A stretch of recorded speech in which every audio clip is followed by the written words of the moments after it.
ही गोष्ट खरं की राजसाहेबांनी आमच्या सगळ्या नेते मंडळींना आणि सरचिटणीस जे आहेत आमचे त्यांना बोलवलं होतं आणि अत्यंत महत्त्वाचा विषय म्हणजे त्यांनी एवढ्याच एकाच विषयापुरतं मर्यादित आजची मीटिंग होती आणि ती म्हणजे लवकरच आम्ही सदस्य नोंदणी सुरू करणार आहोत आणि त्यासाठी आजची बैठक होती.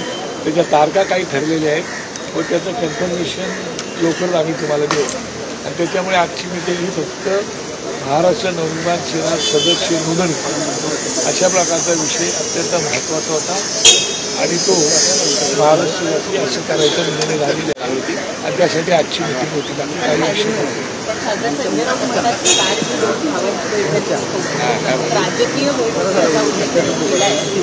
त्यामुळे मग कालच्या राजकीय भेटीमध्ये दोन पक्षांच्या युतीच्या संदर्भात ती चर्चा झाली नाही. आज तर काही तशी काही चर्चा नव्हती. आज ही प्राथमिक सदस्य नोंदणीची चर्चा होती आणि मी तर का नव्हतो त्याच्यावर मला कल्पना नाही. पण संजय राऊत आता काल काही मिटिंगला होते त्यांना कल्पना असेल पण आज त्या विषयावरती कुठेही भाष्य राजसाहेबांनी केले नाही त्यामुळे कुठलाही विषय आजच्या मीटिंगमध्ये नव्हता. संजय राऊतांनी असंही म्हटलंय की महाराष्ट्रातल्या महत्त्वाच्या महानगरपालिकेत ठाणे कल्याण या आम्ही मनसेसोबत मनसेसोबत एकत्र होतो. आनंदाची गोष्ट आहे आमच्यासोबत आणि आम्ही त्यांच्यासोबत लढवणार असू तर आम्ही त्यांचं स्वागतच करू. तो गोष्ट वेगळी पण त्या विषयावरती आजच्या बैठकीमध्ये चर्चा नव्हती आणि त्याच्यामुळे ज्या विषयाची चर्चा झालेली त्या विषयावरती बोलणं पण उचित वाटत नाही असं मला वाटतं. महापौर हा ठाकरेंचाच असेल असं सुद्धा वाटतं. हा मुंबईतलं जर सामान्य मतदार पाहिला तर त्यांचं ठाकरे परिवारावरती प्रचंड प्रेम आहे आणि त्या आत्मविश्वासाने त्यांनी ते बोललेलं असेल आणि मलाही वाटतंय की भविष्यामध्ये नक्कीच चांगलं घडेल. मुंबई महापालिका असेल किंवा मग ठाणे कल्याण आता ठाण्यात तर महाविकास आघाडीसोबत मनसे एकत्र आलेले पाहायला मिळते. जितेंद्र आव्हाड यांच्या घरी जी बैठक झाली त्या ठिकाणी अविनाश जाधव सुद्धा उपस्थित होते. मोर्चाला एकत्र उपस्थिती दाखवली. मला वाटते की त्या विषयावरती मला बरोबर माहिती नाही परंतु मी काल जी माहिती बघितलं त्याप्रमाणे त्यांची लोकल लेवलवर त्यांची बैठक झाली असेल. त्या विषयामध्ये आमच्यामध्ये काही डिस्कशन किंवा चर्चा काही झालेलं नाही. रामदास कदमांनी ज्या पद्धतीनं बाळासाहेब ठाकरेंच्या निधनाच्या बाबतीत जी विधानं केलेली आहेत तुमच्यासुद्धा त्यांनी नावाचा उल्लेख केला होता की बाळासाहेब यांचं पार्थिव ॲम्ब्युलन्समधनं शिवाजी पार्कमध्ये आणलं जाणार होतं आणि त्याबाबतीत बाळ नांदगावकरांनी सुद्धा बोलले होते असा एक त्यांनी संदर्भ दिला. नेमकं काय तथ्य आहे ज्या पद्धतीनं रामदास कदम आता आरोप करतात? नाही आता कसं आहे मला माईक माझ्यासमोर आलं तर बोलत असतो त्याप्रमाणे त्यांनी काही एखादं वक्तव्य केलं असेल पण त्या विषयावरती बोलणं मला काही उचित वाटत असं माझी स्पष्ट भूमिका आहे. पण इतक्या वर्षानंतर आता रामदास कदम यांनी हे जे रोज या मुद्द्यांवर बोलायला सुरुवात केलेली आहे त्याच्या मागे काही राजकीय कारण आहे असं वाटतं का? मला असं वाटतं की आम्ही सगळेच बाळासाहेबांचे सैनिक आहोत. कालही होतो आजही आहोत जरी बाळासाहेब नसते तरी आणि त्यामुळे बाळासाहेबांच्या विषयाशी बोलणं हे माझ्यासारख्या शिवसैनिकांना काही योग्य वाटत नाही आणि त्याच्यावरती काही भाष्य करणार नाही. स्थानिक स्वराज्य संस्थांच्या सोडती आज इलेक्शन सगळं जाहीर झालं. स्थानिक स्वराज्य संस्थांच्या निवडणूक कधी होती? एकंदरीत मी आता तुम्हाला माहिती आहे की मी काल मराठवाड्यामध्ये फिरत होतो.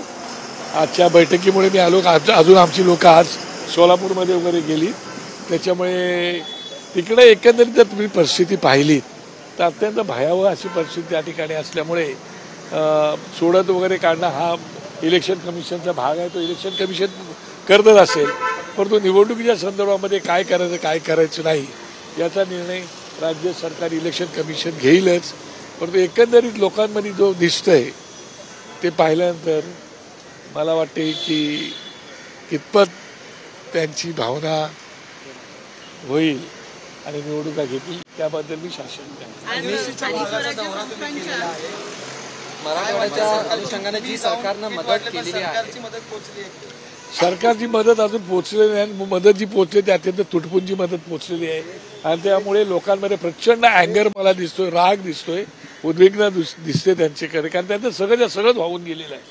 त्यामुळे लोकांमध्ये प्रचंड प्रमाणामध्ये मला संताप दिसला आणि तो मी आता प्रत्यक्ष जाऊन आल्यामुळे मला त्याची कल्पना मी बांधावर पण गेलो तर वाटलं त्यावेळेला नेमकं शेतकऱ्यांच्या प्रतिक्रिया काय होत्या काय प्रतिक्रिया आल्या शेतकऱ्यांकडनं पण जमिनीच वाहून गेलेल्या आहेत, तर त्याचा कितपत नाही, फायदा विषय या क्षणाला होणार आहे? तुम्ही एक लक्षात घ्या, आम्ही इतर लोकांनी जी मदत केलेली ती असेल, ती भरभरून आलेलेच अन्न धान्य वगैरे वगैरे, पण बी बियाणे ते एवढ्यासाठी दिलं की आता खरीपाचा जे हंगाम होता तो खरीपाचा हंगाम या पावसाने वाहून गेलेला आहे आणि आता दिवाळीनंतर रब्बीचा हंगाम चालू होणार आहे. एक बळवंत मुळे म्हणून भूमी परांड्याला मला शेतकरी भेटला, तो रडत रडत माझ्याशी बोलत होता, भूमी परांड्याचा शेतकरी, की आता आम्हाला खरीपाचं पीक आमचं वाहून गेलं, आता आमचं रब्बीचं पीक आम्हाला घ्यायचं आहे, आता तुम्ही मदत केल्यामुळे आम्हाला काहीतरी एक आशा वाटते, आधार वाटते, आमच्याकडे तर मुलांची फी भरायला सुद्धा पैसे नाहीत, काय करावं कळत नाही. शेतकऱ्यांनी जी आम्हाला मदत राज्य सरकारने दिली ती 8,500 हेक्टर मदत दिलेली आहे. आता 8,500 हेक्टर ही जर मदत असेल, त्यांच्या एकराला ती 40-50 लाख रुपये एकराला त्यांना लागतं. मी मुरुड गावामध्ये एका गेलो होतो, तिकडे ते 4.5 एकराचं इंदुमती म्हणून एक महिला होती शेतकरी, तिथे 4.5 एकराची तिची सोयाबीन लावलेलं अख्खं वाहून गेलो. तर मी त्यांना चिखलात काम करताना ती स्वतः, ती बिचारी कॅन्सरग्रस्त होती, ती स्वतः, तिचे पतिदेव, त्यांची मुलं, त्यांच्या सुना त्या चिखलामध्ये उठून सोयाबीन काढत होते आणि वाळत घालायला बघत होते आणि पुन्हा पाऊस येत होता. मी त्यांची अवस्था बघून आलेलो आहे. अत्यंत भयावह आणि दयनीय अवस्था शेतकऱ्यांची आहे. त्याच्यामध्ये बँकाचा तगादा तो लागलेलाच आहे, त्या तगाद्यामुळे ते आणखीन परेशान आहेत. सरकारची मदत नाही आहे. एक मात्र नक्की आहे की आम्हाला, म्हणून आम्ही त्या दिवशी म्हणालो की शेतकऱ्याला 4 लाखाची, ज्यांच्या मृत्यू ज्यांचे झाले त्यांना 4 लाखाची मदत दिली काय, आणि एका ठिकाणी अहमदाबादला विमान पडलं, त्या मृत्यू झालेल्या लोकांना 1 कोटी रुपयाची मदत दिली. मला कळत नाही, त्यांना दिलीच पाहिजे मदत, ते केलं चांगलं केलं, परंतु शेतकऱ्याला मृत्यू मिळाला 4 लाख कुठे आणि 1 कोटी कुठे, तफावत तर बघा. त्याच्यात बँकेचा तगादा लागलेलाच आहे.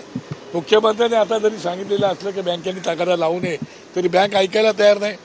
एका शेतकऱ्याने 1.5 एकर जमीन वाहून गेली, अख्खी खरडून गेली सोयल, त्याच्या अकाउंटला 5,000 रुपये आलेत. एका शेतकऱ्याच्या अकाउंटला 1,700 रुपये आले. तुम्ही 5,000 आणि 1,700 रुपयांनी काय करणार? याचा अर्थ सरकार थट्टा उडवतंय का शेतकऱ्यांची? असं शेतकऱ्यांचंच म्हणणं आहे. आम्ही म्हणू ते सोडा, आम्ही राजकारण करतो असं तुम्ही म्हणाल, पण शेतकरीच बोलतायत काही आमची मस्करी चाललेली आहे.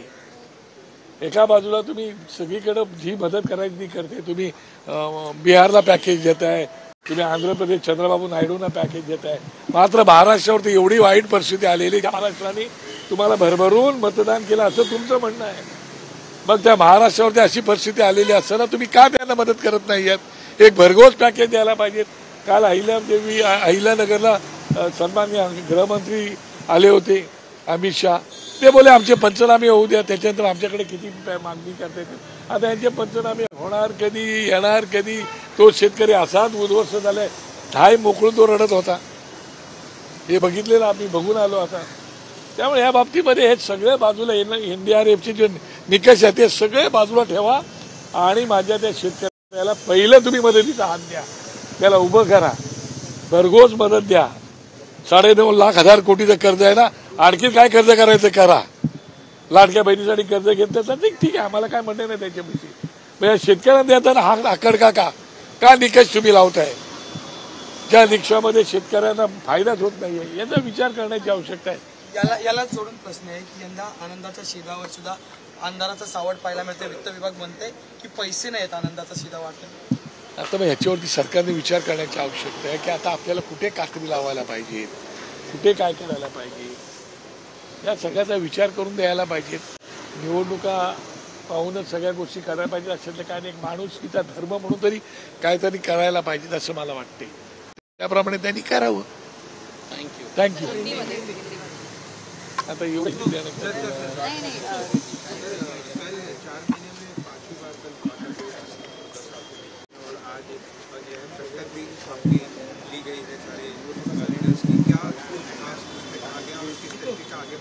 जो मुझे जानकारी मिली, क्योंकि मैं मुंबई में नहीं था, वो जानकारी के हिसाब से सन्मान्य संजय राउत जी जो नेताजी है, उनके घर में कुछ कार्यक्रम था, तो उस कार्यक्रम के दरमियान वो दोनों मिले थे भाई, और उसके बाद में दोनों भाई एक साथ मातोश्री में गए और दोनों बैठक हो गई उन्होंने.